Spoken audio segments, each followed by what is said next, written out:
은혜예요, 은혜. 그죠? 세상 사람들이 그렇게 말하고 있잖아요, 지금. 2분 전이다. 지구 종말의 시계 2분 전이다. 그게 그냥 막 나온 말이 아니에요, 지금. 누가 한순간에 실수를 하면 지구는 끝난다는 거예요. 온 세계 핵무기가 지구를 2만 번 깨트릴 만큼 그렇게 많은 무기가 지금 있다는 거예요, 우리가. 이 전 세계에. 그리고 우리 바로 북쪽에도 있죠. 심각합니다, 지금. 그러나 우리는 안심할 수 있습니다. 주님의 은혜 아래 있기 때문에 주님이 반드시 우리 성도들을 보호하실 거예요. 그러니까 이 자리에 나와 있다는 것은 참 감사가 되는 일입니다. 그 얼마 전에 그 CTS인가 그 기독교 방송에 그 어떤 무당이 전화가 왔어요. 무당이 전화 중에 이런 말을 하더라고. 나는 하나님 계신 거 안다고. 귀신을 아는 사람은요, 귀신보다 더 큰 하나님을 인정할 수밖에 없는 거예요. 그래서 내가 하나님 믿고 싶다고. 이렇게 해가지고 교회를 연결해서 그분이 이제 교회로 다니게 되고 성도가 됐는데, 교회 밖에 내가 안 믿고 산다면 뭐 내 마음대로 사는 것 같죠. 내가 주인 돼서. 그게 아니라는 거예요. 악한 영이 있다는 거예요. 이 땅에 마귀가 있고 귀신이 있고 악한 영이 지배를 한다는 거예요. 안 믿는 사람들이 이 세상을. 그러니까 이 교회 안에서 우리 하나님의 보호 아래서, 주님의 보호 아래서 산다는 것은 참 은혜인 것 같습니다. 우리 예배 시간에 떡과 잔을 뗐죠. 예배를 드렸습니다. 근데 예배 받으시는 하나님은 안 보이죠. 근데 하나님 예배를 같이 받으셨습니까? 안 받으셨습니까? 받으셨습니다. 계신 거예요. 분명히 주님께서 약속하셨어요. 내가 너와 항상 함께 하겠다. 그리고 나를 기념하라. 이렇게 하셨기 때문에 우리가 예배를 드리고 하나님 앞에 이렇게 찬양으로 또 우리 목소리로 기도하고 예배를 드릴 때 주님께서 들으시는 거예요. 그리고 받으시는 겁니다. 보이지 않지만 말씀이 보이는 것은 잠깐이요. 보이지 않는 것은 영원함이니라. 이렇게 말씀하셨잖아요. 우리 확신해야 됩니다. 확신할 때 이 예배가 옳은 예배가 되는 거예요. 기쁜 예배가 되고 주님이 받으시는 예배가 되는 것입니다. 우리 고린도전서 말씀 계속 보겠습니다. 고린도전서 11장. 지금 큐티를 우리가 고린도전서로 하고 있습니다. 큐티 책을 개인적으로 구매하셔도 되고, 혹시 단체로 구입하고 싶은 분이 계시면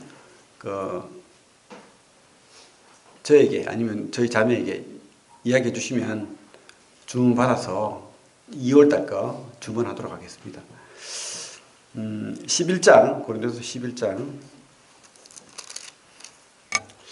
8장부터 우리 이제 우상 제물에 대해서 고린도 교회가 참 문제가 많고 질문이 많고 이렇게 했어요. 그래서 여러 문제에 대해서 답을 하고 또 고린도 교회가 여러 참 어려움을 안고 있었어요. 파당이 있고 또 음행이 있고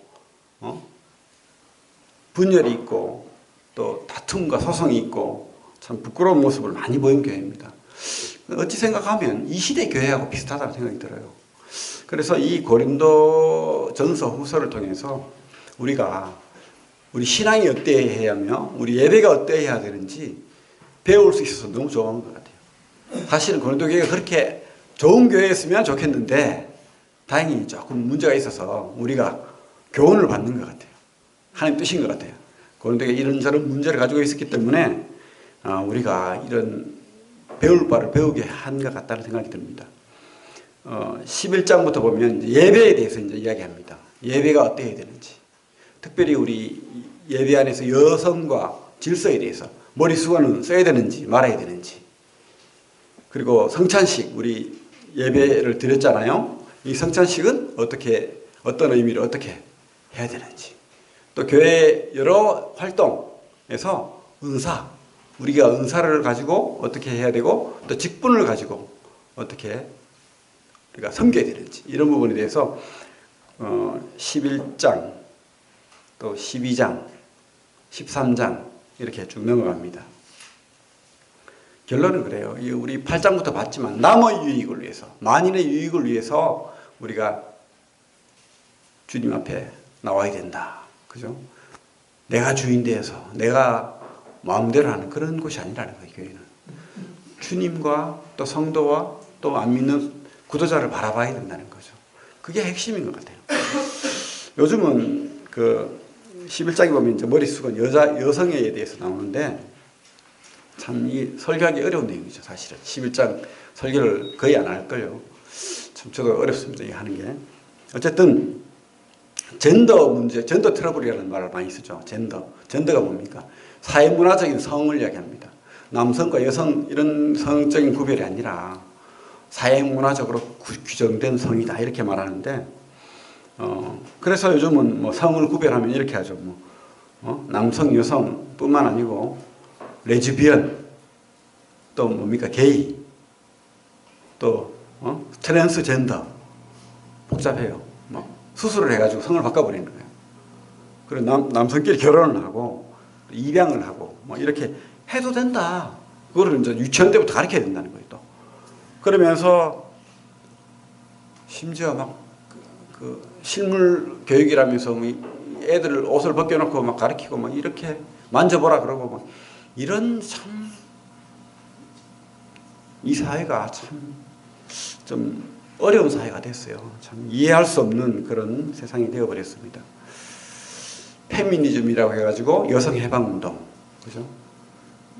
여성도 남성들처럼 권위를 가지고 이 사회에서 마음대로 좀 지배적인, 그리고 뭔가를 좀 해방적인 활동을 할 수 있다. 이러면서 그것이 나쁘진 않죠. 사실 여성은 좀 이렇게 옛날에 그 속박과 어려움 속에서 탈출해서 좀 해방되는 게 필요한데 그 범위를 넘어서서 남성과 여성의 차이를 구분하지 않으려는 그런 지경까지 이르렀다는 겁니다. 근데 그게 질서의 파괴죠. 쉽게 말하면. 그게 교회까지 들어온다는 거예요. 근데 2000년 전에 고린도 교회도 그런 비슷한 문제가 있었다는 겁니다. 조금은 다르지만 그 내용상에서는 비슷한 거예요. 뭐냐면 그 당시 교회에서 남성이 머리수건을 쓰고 예배를 드리고 또 어떤 여성들은 머리수건을 벗고 예배를 드리기 시작했다는 거예요. 그러면서 그것이 자유다. 주님 안에서 자유롭잖아요, 우리가. 그죠? 주님 안에서 무슨 사실은 남성과 여성이 있고 또 신분의 고하가 그때는 있었어요. 주인이 있고 종이 있고, 그죠? 귀족이 있고 또 빈천한 사람들이 있고 신분적인 그런 제한이 있었는데 교회 안에서는 그게 없거든요. 그러니까 방종하기 시작하는 거예요. 자유다. 그래서 주님 안에서 무슨 그런 규정된 게 있느냐. 머리수건을 벗어버리고 나도 남성들처럼 할 수 있다. 이런 속박된 그 여성들의 위치에서 그런 잘못된 모습들이 이렇게 표출되기 시작했다는 겁니다. 우리 성경 말씀을 보면 11장 보겠습니다. 천천히 읽어가면서 우리가 교제를 나누길 원합니다. 11장, 고린도전서 11장 2절부터 읽겠습니다. 너희가 모든 일에 나를 기억하고 또 내가 너희에게 전하여 준 대로 그 전통을 너희가 지킴으로 너희를 칭찬하노라. 우리가 전통이라고 하면 그 유대인들의 유전, 그래서 어떤 잘못된 것으로만 인식하는데 여기서 말하는 바울의 전통은 바울이 하나님으로부터 주님으로부터 깨달은 그런 예배의 형식과 또 가르침, 그것을 전하해주고 그 예배의 형식이 지금 진행된다는 거예요. 그죠? 성찬식이나 또 머리수건 쓰는 문제나 여러 가지 복음에 대한 내용이나 이런 어떤 바울의 가르침을 이야기하는 겁니다. 전통. 그래서 여기서 말하는 전통은 나쁜 게 아니죠. 아주 성경적인 그런 전통을 이야기합니다. 그것이 어떤 세상적인 전통이 아니라 하나님 말씀으로부터 바울이 또 주님으로부터 직접 들은 계시의 말씀으로부터 받은 그런 전통이라는 거죠. 그러나 이제 칭찬한다고 하면서 또 이렇게 분명하게 바울이 이야기합니다. 그러나 너희가 알기를 원하노니 각 남자의 머리는 그리스도요 여자의 머리는 남자요 그리스도의 머리는 하나님이시라. 그 전통 교회의 진리, 복음은 자유예요, 사실은. 주님 안에서. 그죠? 속박이 아니에요. 주님이 해방하신 거예요. 죄의 속박에서 해방했죠. 우리를 심판의 이 속박에서 해방하고 영원한 하나님 나라의 백성으로 이렇게 우리가 함께 한 신분을 누리는 거예요. 그러니까 이 교회 안에서는 남성과 여성이라는 어떤 막 그 당시에 여성의 위치는 어땠습니까? 종과 같았어요. 소유물이에요, 소유물. 마음대로 할 수 있는. 그죠? 쫓아낼 수도 있고, 아내로 맞아들일 수도 있고, 그렇게 하는 좀 종과 노예와 같은 그런 위치였다는 거죠. 그런 위치가 이 교회 안에서는 차별이 없다는 거예요. 신분적인 차별이 없고 자유로운 하나님의 똑같은 하나님 자녀가 되었다는 거예요.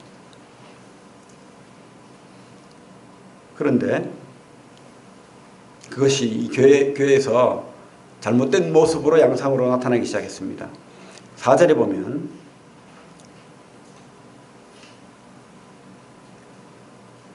무릇 남자로서 머리에 무엇을 쓰고 기도나 예언을 하는 자는 그 머리를 욕되게 하는 것이요 무릇 여자로서 머리에 쓴 것을 벗고 기도나 예언을 하는 자는 그 머리를 욕되게 하는 것이니 이는 머리를 민 것과 다름이 없음이라. 그 당시 유대인들은 머리수건을 남자나 여자나 다 썼어요. 탈릿이라고 해가지고.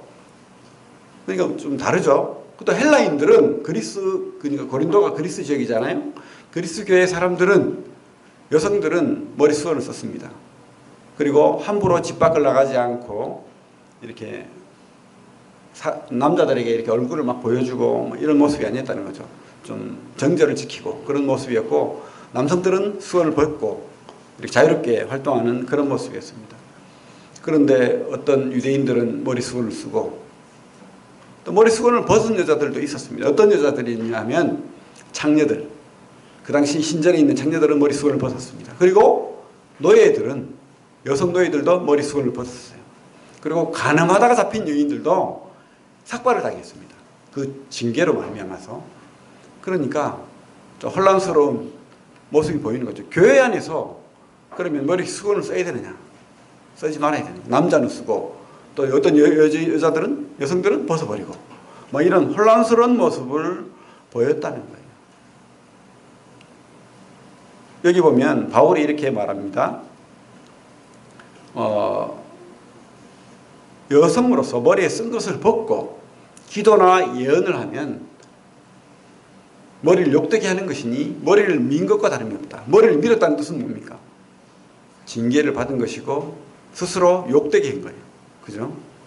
그러니까 이것은 치욕적인 거라는 거예요. 잘못된 거라는 거죠. 그렇게 하지 말라는 겁니다. 머리를 밀었다는 것은 간음죄를 저질렀다든지 아니면 그죠? 노예라든지 종이라든지 그런 모습이라는 겁니다. 부끄러운 모습이라는 거죠. 6절에 보면 만일 여자가 머리를 가리지 않거든 깎을 것이요 만일 깎거나 미는 것이 여자에게 부끄러움이 되거든 가릴지니라. 바울이 하고 싶은 말은 그거예요. 가려라. 그것이 교회의 옳은 모습이다. 머리수건을 써라. 그 당시 사람들에게도 이 교회가 자유롭다 보니까 밖에서의 모습과 다른 거예요. 교회에서는 여성들이 마음대로 막 이렇게 가르치기도 하고 기도도 하고 주도적인 활동을 하고 이 외부에서 이렇게 활동하는 모습과는 다른 거예요. 그리고 머리수건을 벗고 있단 말입니다. 그러니까 이 그리스 세상 사람들이 보기에 교회는 뭡니까? 부끄러운 모습인 거예요. 여자들이 창년가 아니면 부끄러운 음행을 저지르고 있나? 이런 오해를 교회가 받고 있는 거예요. 무질서한 거예요. 쉽게 말하면. 그죠? 그리고 어떤 남자는 머리수건을 쓰고 있고 통일되지 못한 질서 안에 어떤 자유가 아닌 마음대로 행하는 규정된 것이 없는 그런 자유를 누리고 있다는 거죠. 바울이 말하고 싶은 것은 이런 관례가 없다는 거예요. 그래서 이런 관례가 없는 것에 대해서 바울이 말하고 있는 것은 성경적으로 그렇다는 것입니다. 우리 말씀을 보면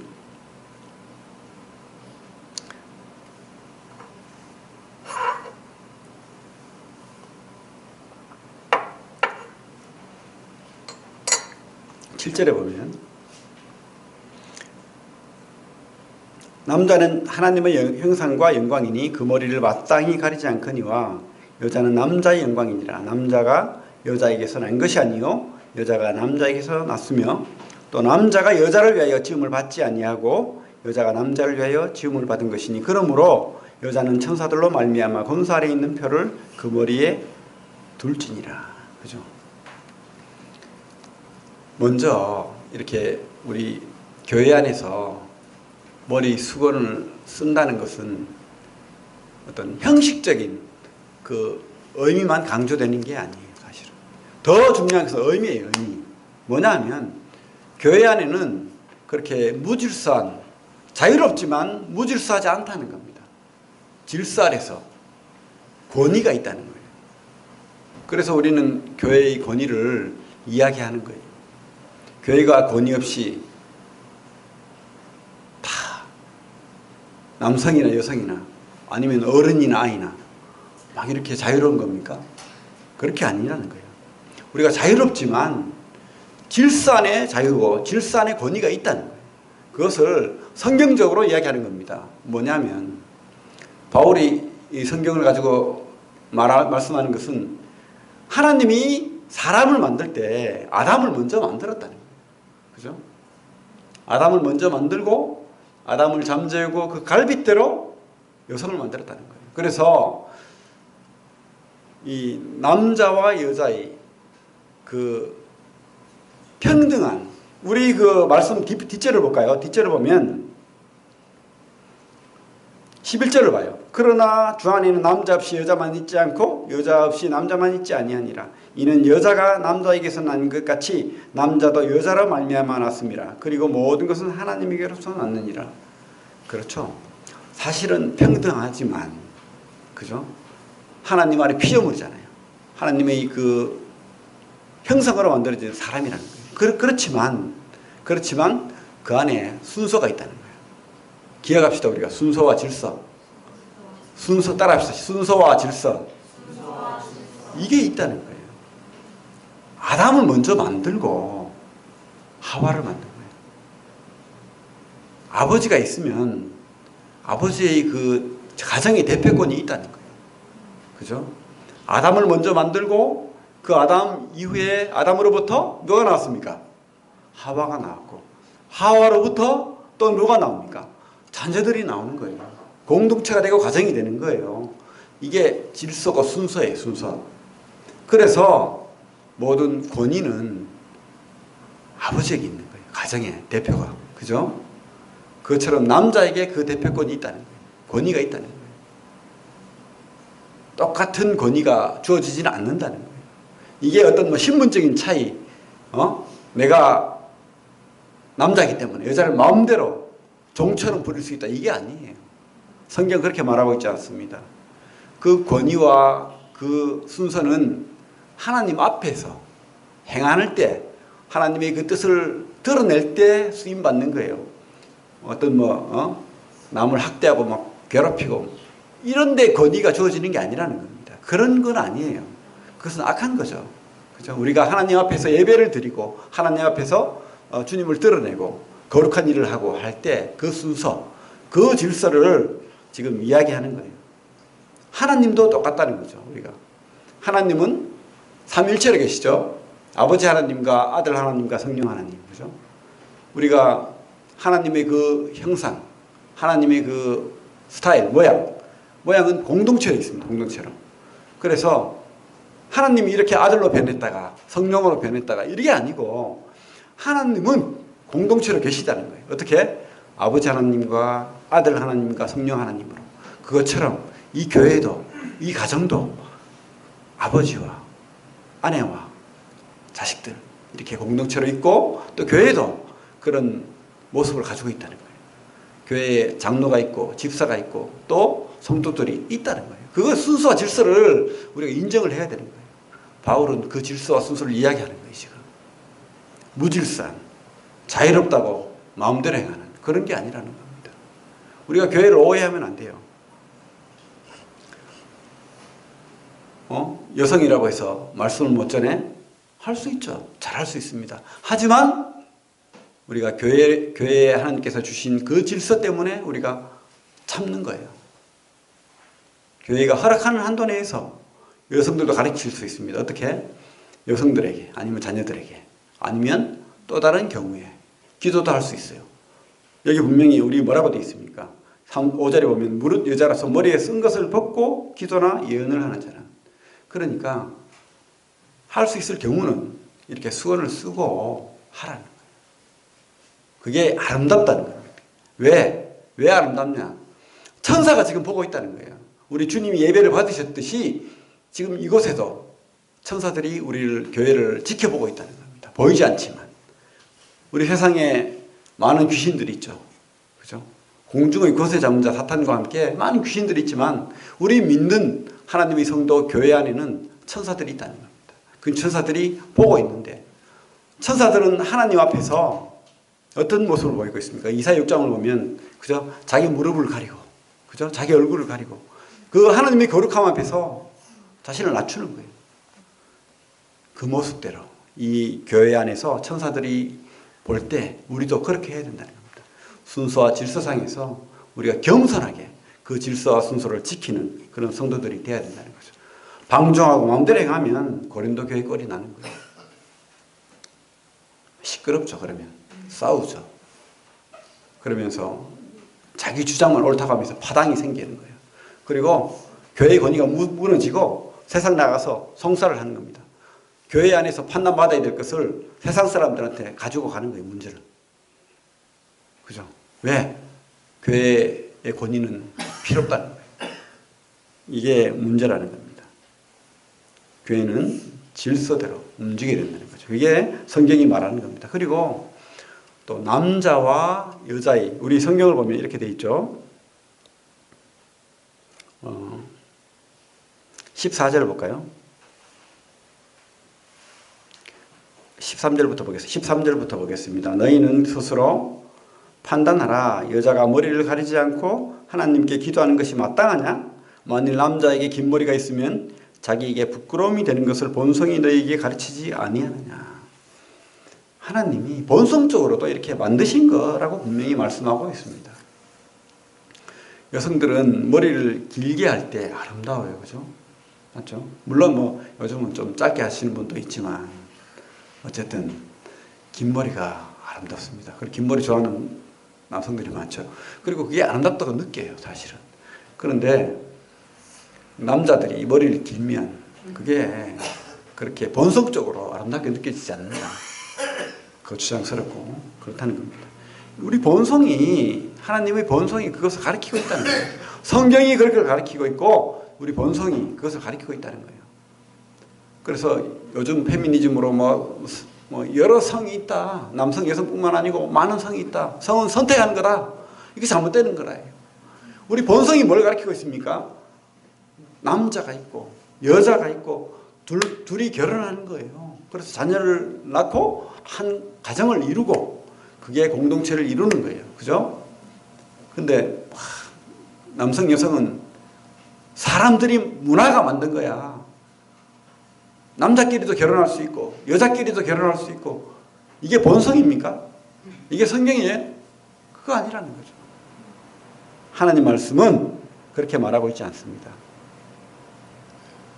순서와 질서와 권위가 있고 또 본성이, 하나님이 만든 우리 사람의 본성이 그것을 이야기하고 있다는 거예요.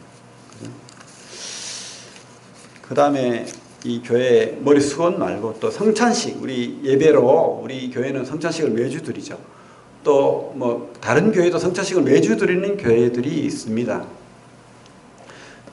초대교회 때는 성찬식을 매일 드렸어요. 매일 모였기 때문에 매일 성찬식을 드렸습니다. 그러다가 차츰차츰 그 사도행전에는 보면 초의 첫날에 떡을 떼려 모였더니 이렇게 말씀이 되어 있죠. 그 매일 모이는 것이 이제 주일 예배로, 주의 첫날, 주일날, 일요일날 예배로 바뀌기 시작했다는 거예요. 그래서 매주 성찬식을 초대교회 때는 했다는 거예요. 그런데 지금 뭐 일반 교회에서는 이게 너무 번잡롭다. 사람이 너무 많기 때문에 어렵다. 해가지고 뭐 6개월에 한 번, 1년에 한 번 석 달에 한 번 이렇게 합니다. 하지만 어쨌든 우리는 자주 드리는 것이 옳다고 봐요. 성찬식은 분명히 주님께서 부탁한 예배입니다. 그런데 문제가 뭐냐면 이 고린도 교회는 성찬식을 예찬과 함께 하였습니다. 무슨 말이냐면 지금처럼 우리가 성찬식을 따로 이렇게 하고 우리는 이제 성찬식을 하고 말씀을 듣고 식사를 하잖아요. 그때는 어떻게 했냐면 저녁에 모였습니다. 모여서 가지고 온 음식을 나눕니다. 자기가 가지고 온. 그럼 부자는 어떻게 돼요? 좋은 음식을 들고 오겠죠. 고기를 들고 오고 술을 들고 오고 막 좋은 것을 다 들고 옵니다. 근데 종이나 가난한 사람들은 어떻게 해요? 들어올 것이 없겠죠. 또 아니면 예배 때도 뭐 늦기도 합니다. 주인 다 섬기고 몰래 와야 되기 때문에, 그죠? 먼 거리에서도 오기도 하고 뭐 이러다 보니까 예배의 자리가 좀 늦을 수도 있고 그래요. 근데 부자들은 막 그때 벌써 배가 불러요. 고기를 먹고 술을 먹고 술이 채요. 그 예찬을 즐기고 난 다음에 마지막 부분에 이제 성찬을 예식을 하는데 벌써 뭐 배도 부르고 막 성찬이 뭐 별로 뭐 귀하게 생각 안 되는 겁니다. 술도 쳤어. 그러니까 이 성찬이 아니야. 그냥 빨리 지나가야 될 거야. 떡 떼고 포도주 마시고 끝이야. 의미를 거기에 두지 않는 거예요. 그리고 가난한 자들은 불평이 있습니다. 교회 안에서 서로 사랑하고 한 몸이 되어야 되는, 성찬은 한 떡에 참여하는 겁니다. 한 몸에 참여하는 거예요. 교회가 한 공동체를 이루는 거예요. 그죠? 그 의미가 소실되고 불평하는 겁니다. 이 내가 떼는 떡과 내가 마시는 잔이 주님의 그 희생을, 주님의 그 사랑을 기념하는 그 떡과 잔이 안 되는 거예요. 그냥 화가 나는 거예요. 불평이 나는 거예요. 내가 왜 이 교회에 와서 이런 모습 봐야 되나, 이런 생각이 드는 거예요. 이게 지금 고린도 교회의 가장 큰 문제였다는 겁니다. 배려하지 않는, 사랑이 없는, 그리고 가장 중요한 문제는 주님의 그 성찬식의 의미를 제대로 모르는, 예배가 아닌 거죠. 심각한 거죠. 그래서 바울은 이렇게 이야기합니다. 지금 말하는 것을 심각하게 받아들여야 돼요. 우리 30절에 보겠습니다. 30절, 우리 11장.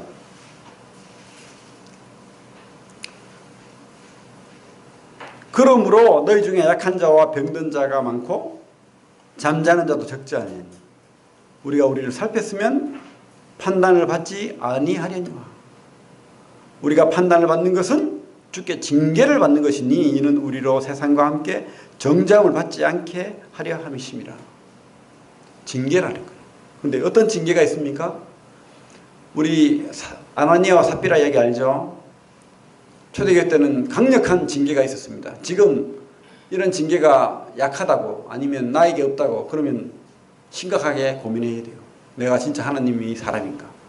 하나님의 성도인가? 이때의 하나님의 징계는요, 병든 자, 약한 자, 그리고 뭐라고 했습니까? 잠자는 자. 죽음으로 하나님께서 이 하나님의 성찬의 의미를 모르고 예배의 의미를 모르고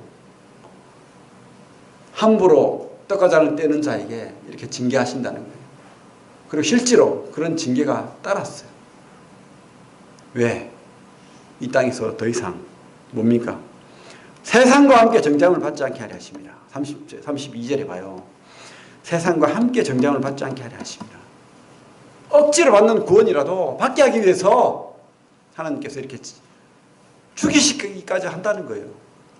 예배를 모르고 성찬의 의미를 모르고 함부로 행하는 자에게 교회 안에서 이렇게 하나님께서 한다는 거예요. 우리가 이 성찬에 대해서 깊이 묵상해야 됩니다. 깊이 고민해야 돼요. 그리고 진짜 예배가 예배되게 해야 됩니다. 가볍게 여기지 말아야 됩니다. 교회가 공동체가 매주일 성찬을 드리기로 했어요. 예배를 드리기로 했습니다. 근데 이것을 무시하고 나는 성찬을 안 드려도 돼. 아무 문제 없다. 병든 거예요. 병든 거예요, 지금. 그죠? 연약한 거예요. 그리고 하나님께서 강하게 다루실 수도 있다는 거예요. 잠자는 자가 될 수 있다는 겁니다. 부끄러운 구원을 맞이할 수도 있다는 거예요. 그래서 제가 강하게 이야기하는 거예요. 이게 말씀이기 때문에 내가 선포할 수 있는 겁니다. 여러분들을 협박하기 위해서 하는 게 아니에요. 우리가 예배를 귀하게 여겨야 됩니다. 하나님 앞에 나올 때 참 예배의 마음으로 하나님 앞에 나와야 됩니다. 그러면 우리가 이 성찬의 떡과 잔이 어떤 의미가 있습니까? 여러분 알고 계십니까? 제대로 묵상하고 계십니까? 바울이 뭐라고 합니까? 지금 말씀에서 23절을 봐요. 11장 23절 내가 너희에게 전한 것은 주께 받은 것이니 곧 주 예수께서 잡히시던 밤에 떡을 가지사 축사하시고 떼어 이르시되 이것은 너희를 위하는 내 몸이니 이것을 행하여 나를 기념하라 하시고 식후에 또한 그와 같이 잔을 가지시고 이르시되 이 잔은 내 피로 세운 새 언약이니 이것을 행하여 마실 때마다 나를 기념하라 하셨으니 너희가 이 떡을 먹으며 이 잔을 마실 때마다 주의 죽으심을 그가 오실 때까지 전하는 것이니라. 그러므로 누구든지 주의 떡이나 잔을 합당하지 않게 먹고 마시는 자는 주의 몸과 피에 대하여 죄를 짓는 것이니라. 사람이 자기를 살피고 그 후에야 이 떡을 먹고 이 잔을 마실지니 주의 몸을 분별하지 못하고 먹고 마시는 자는 자기의 죄를 먹고 마시는 것이니라. 아주 강력하게 지금 말씀하고 있어요. 사실은 이 성찬은요 하나님의 복음을 드러내고 있습니다. 이 떡과 잔은요 주님의 몸을 상징하는 거예요. 그죠? 주님의 몸입니다. 우리가 떡과 잔이라고 해가지고 그냥 뭐 떡과 잔이 아닌 거예요. 주님이 지금 이곳에 함께 하시는 거예요. 주님이 몸인 거예요. 그게 주님이 피인 거예요. 그죠? 주님은 이 육신으로 임하셨습니다. 하나님이십니다. 하나님이 거룩한 하나님 보좌 우편에서 이 태초에 하나님을 세상을 창조하신 그 창조자예요. 그분께서 우리를 구원하시기 위해서 죄로 인해서 멀리 떠난 그죠? 하나님의 그 나라에 들 수 없는 심판 아래에 있는 사람들을 위해서 하나님이 그 보좌에서 이 땅까지 낮아지신 거예요. 사람이 되신 거예요. 쉽게 말하면 우리처럼 우주보다 크신 분이 사람의 몸으로 오신 거예요. 그것을 상징하는 겁니다. 보여주는 거예요. 아, 주님께서 성찬의 의미를 생각할 때 주님께서 나 같은 자를 위해서 하늘의 그 자리를 버리시고 낮아지셨구나. 자기 자리를 비우고 하나님의 그 창조자의 자리를 비우고 우리처럼 되신 거예요. 우리처럼 배고프시고 우리처럼 그죠? 피곤하시고 아프시고 그렇게 우리처럼 된 거예요. 쉽게 말하면 성육신 23절을 보겠습니다. 23절 그죠? 이것을 지금 바울이 말하고 있습니다. 떡의 의미가 그렇다는 거예요. 그리고 24절에 보면 이것을 너희를 위하는 내 몸이니 너희를 위하는 주님께서 이 땅에 오신 목적이 뭐예요? 십자가를 지시기 위해서 오셨잖아요. 그렇죠? 십자가에서 채찍에 맞으시고 가시면류관 쓰시고 우리 주님의 그 몸과 그 피가 십자가에서 우리를 위해서 준바된 거예요. 주님께서 십자가에 자신을 들이심으로 말미암아서 우리가 하나님의 자녀가 되는 권세를 입은 거예요. 믿는 자에게. 그죠? 그래서 성찬의 의미는 대속적인 죽음을 의미합니다. 주님께서 나를 위해 죽으셨다는 거예요. 주님께서 힘이 없어서 연약해서 십자가에 달리실 게 아니에요. 창조주 하나님께서는 죽으시러 이 땅에 오셨다는 거예요. 옛날에 죄를 위해 제사를 지냈죠. 어린 양으로. 그죠? 그 죄는 그죠? 그냥 이례적인 그림자예요.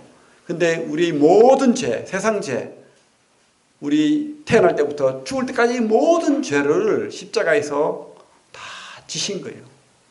그 대속적인 죽음을 주님께서 십자가에서 죽으신 거예요. 우리가 받아야 될 그 진노를, 우리가 받아야 될 그 죽음을, 우리가 받아야 될 그 심판을 주님께서 십자가에서 받으셨다는 거예요. 대속적인 죽음을 의미한다는 겁니다. 아, 주님께서 나를 위해 죽으셨구나. 나같이 육체로 임하셔서 나를 위해, 내 죄를 위해 죽으신 주님을 우리가 기념하는 겁니다. 그리고 주님께서 이 죽음을 이기시고 부활하신 것을 우리가 깨닫는 거예요. 오실 때까지 전한다. 주님께서 부활하셔서 다시 오시기 위해서 하늘의 보좌 우편에서 지금 우리 예배를 받으시는 거예요. 그죠? 그래서 부활을 또 의미합니다. 육신으로 나시고 십자가에서 육신으로 죽으시고 부활하셨다는 겁니다. 그리고 주님께서 우리 말씀을 보면 오실 때까지라는 말이 있죠. 26절 봐요. 오실 때까지 전하는 것이니라. 오신다는 거예요. 우리가 성찬을 볼 때마다 주님께서 다시 우리를 오신다. 데리러 하나님 나라에까지 우리를 데리러 오신다. 물론 우리가 이 땅에서 주님이 재림하기 전에 죽을 수도 있습니다. 그때는 천사가 데리러 와요. 그래서 이 다음에 주님이 다시 재림하실 때 우리가 혼인잔치를 하는 거예요. 그때는 성찬식이 없어요.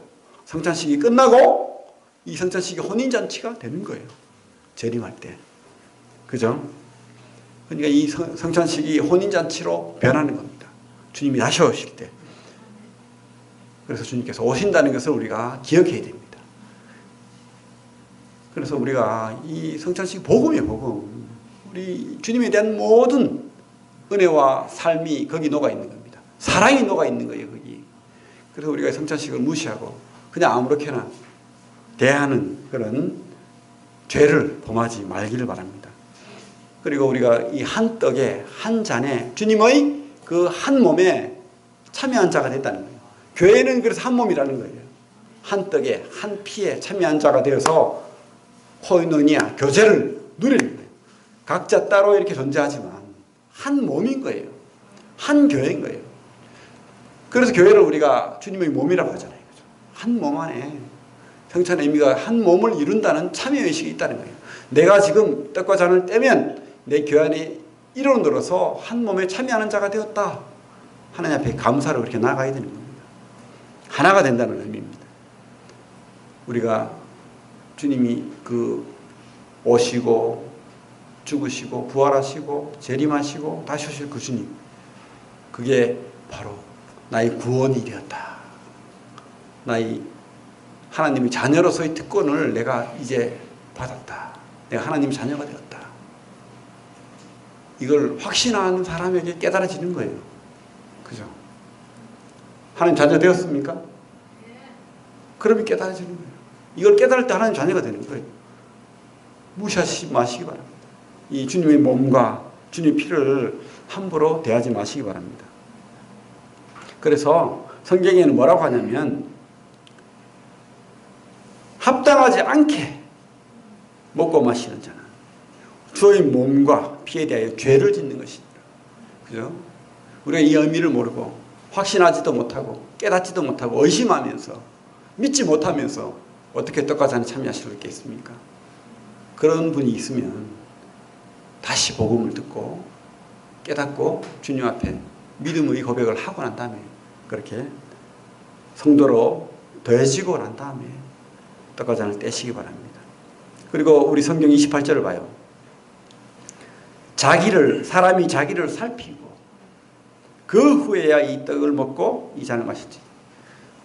우리가 이제 다시 한번 정리하면 성찬식을 할 때 우리 주님에 대해서 알아야 돼요. 하늘에 계신 또 그 하나님 되신 그 주님을 우리가 깨달아야 되는 거죠. 그리고 내 옆에 우리 성도들과의 관계를 깨달아야 됩니다. 그리고 우리가 또 깨달아야 될 것은 나를 깨달아요. 나를. 내가 지금 주님 앞에서 옳은 모습인가? 이 의미를 알고 또 이 의미를 묵상하면서 떡을 대하는가? 또 내 속에 하나님이 싫어하는 그런 거룩하지 못한 것들이 있는가? 살펴봐야 된다는 거죠. 이것을 분별할 줄 알아야 돼요. 그렇죠? 우리가 이것을 분별하고 살필 때 하나님께서 예배를 받으신다는 거예요. 그렇게 하지 못하면, 분별하지 못하면 죄를 먹고 마시는 거라고 분명히 말하잖아요. 29절에 주의 몸을 분별하지 못하고 먹고 마시는 자는 자기의 죄를 먹고 마시는 것이니라. 그렇죠? 성찬의 의미가 참 이런 중요한 의미가 있습니다. 그래, 우리가 성찬을 생각하면 먼저 이 성찬이 주님을 상징한다. 주님의 그 복음이다. 주님이 이 땅에 육신으로 오셨고 우리를 위해 죽으시고 또 부활하시고 다시 오실 것이다. 나를 하나님 나라까지 안전하게 인도하실 분이다. 그 감사로 예배를 드려야 됩니다. 그리고 우리 성도들을 봐야 돼요. 아, 이 떡과 잔에 내가 참여함으로써 이 성도들과 한 몸을 이룬 교회를 이루는구나. 그죠? 내 옆에 있는 이 성도가 나와 한 몸을 이루는 교회를 이루는구나. 그래서 내가 어떻게 이 성도를 섬길까 고민해야 되는 거죠. 그리고 또 한편에 누가 있습니까? 믿지 않는 구도자들 있잖아요. 성도, 이방인들이 있잖아요. 세상 사람들이 있잖아요. 그들에게 내가 이 복음을, 이 떡과 잔을 땜으로 말미암아서 전하는 거예요. 복음의 의미를 가르쳐 주는 거예요. 그죠? 이 떡과 잔이 그런 복음이라는 거. 그냥 형식으로만 드리는 게 아니라는 거예요. 복음을 전하는 도구로서 이 성찬식이 쓰인다는 거예요. 그래서 우리가 성찬식을 드리는 것을 당당하게 우리가 자랑해야 됩니다. 아, 우리는 성찬식을 드립니다. 매주 드립니다. 그렇게. 그리고 또 나를 돌아봐야 되죠. 내 옆에, 하나님과 내 옆에, 그죠? 성도와 이방인을 봤으면, 구도자를 봤으면 또 나를 봐야 됩니다. 내가 진짜 구원의 확신을 가지고 이 의미를 알고 예배를 드리는가? 내 속에 참 회개해야 될 죄가 없는가? 고백해야 될 죄가 없는가? 주님 앞에 고침받아야 될 그런 거룩하지 못한 것이 있는가? 우리가 돌아봐야 된다는 거죠. 늘 부끄럽죠. 저도 그렇습니다. 늘 참 한 번씩 세상적인 생각이 들어오고 또 세상적인 그런 가치관이 들어오고 하죠. 그럴 때 우리가 이 예배 자리에서 주님 앞에 나아가는 거예요. 그래서 치료받는 거예요. 주님이 그 성찬의 은혜로 말미암아서 우리가 교회 안에서 한 몸을 이루면서 주님 앞에 예배로 고침을 받는 겁니다. 주님의 은혜를 우리가 누리는 거예요. 이게 머리 수건을 쓰는 의미고 성찬의 의미인 것입니다. 이게 복음이에요. 그래서 이게 주님이 가르침, 설교예요. 우리가 성찬을 그냥 껍데기로 드리지 마십시오. 아, 지금 주님께서 우리에게 말씀하고 있다. 주님께서 우리에게 설교하고 있다. 주님께서 우리에게 가르치고 있다. 늘 이 마음으로, 감사함으로 그렇게 진정한 주님 기뻐하시는 예배가 되기를 바랍니다. 그래서 우리 말씀 끝에 보면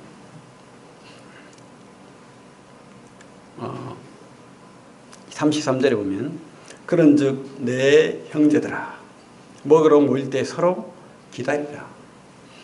만일 누구든지 시장하거든 집에서 먹을지니 이는 너희 모임이 판단받는 모임이 되지 않게 하려 함이라. 그 밖의 일들은 내가 언제든지 갈 때에 바로 잡으리라. 바울의 큰 핵심은 이런 깊은 의미도 있지만 우리가 성도를 위하여 사랑으로 배려하라. 이게 교회 교제, 코이노니아, 친교의 가장 큰 주제입니다. 뭡니까? 배려. 그죠? 연약한 자, 병든 자, 약한 자 이런 자들에게 물론 우리가 가르치고 권면해야 되겠지만 그들을 배려해서 변화받도록 사랑으로 이렇게 해야 된다는 거죠. 서로 기다리라. 그러나 질서는 있습니다. 그러나 또 사랑도 있는 거예요. 그렇죠? 질서와 사랑. 이것을 우리 교회 안에서 잘 이렇게 조화롭게 하나님이 기뻐하는 우리 성도의 예절로서 예배를 드리고 함께 주님의 그 나라를 소망하는 그런 성도님들이 다 되시길 바랍니다. 기도하겠습니다. 하나님 감사합니다. 참 쉽지 않은